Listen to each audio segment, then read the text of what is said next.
I believe this church is, that's the English terminology. Does anybody know what the Latin terminology is? The Catholic Church. Do you know that's what Catholic means? Catholic literally means the United Church.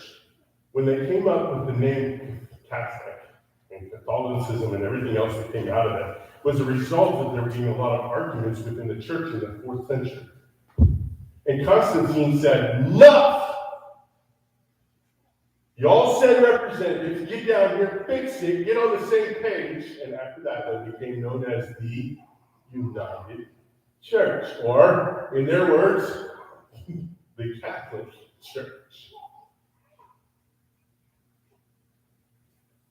We need to know our history. Because when Jesus comes again, there ain't no Methodists, there ain't no Trinitarians, there ain't no Free Will Baptists, there ain't no Southern Baptists, there ain't going to be no Catholics, there ain't going to be none of this, none of that, none of those over there. These people over here, right, they were wrong. It's going to be his church.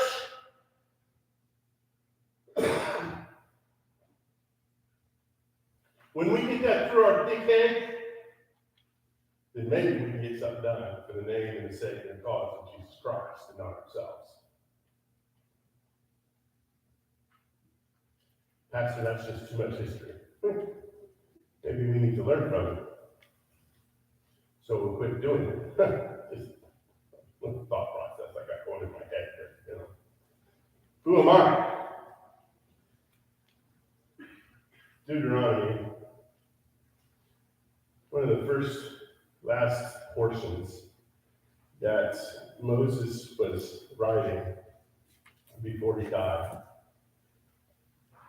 In 33. This section is often called the blessings of Moses, and he's trying to let people know what to do in his absence as he prepares to die. In fact, most people believe he didn't write the rest of this, that it was probably written by Joshua after this. Of Benjamin, he's talking about a specific tribe, Moses says this: may the beloved of the Lord dwell in security by him, who shields him all the day, and he dwells between his shoulders. Without God, for us to stand upon, to be founded upon, we stand upon nothing. The tribe of Benjamin only shined because it realized it was on top of the shoulders of God. That means God was doing all the legwork. If you put that picture in an ocean, look at a toddler whose father is carrying them around on their shoulders. Why is he carrying that little child around? 9 times out of 10, it's because the kid's tired and he can't go anymore on his own. Right? Fussy, or we'll get loose. One of them. He's keeping them on his shoulders so that they stay close to his hearts. That's the picture there. When we look past that, these 3 aspects, his work, his truth, and his grace, we're going to pick up 3 more big fancy church words here that a lot of us overlook, but you can simplify them down to these words. So if you didn't write them down, you better write them down real quick. Truth, or work, truth, and grace. The characteristics of Christ that we need to be thankful for. Number 1, salvation.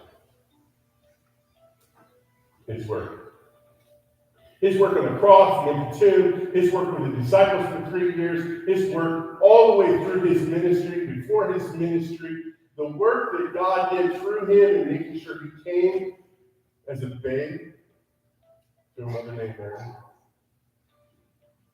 All of his work. But that all leads to our salvation.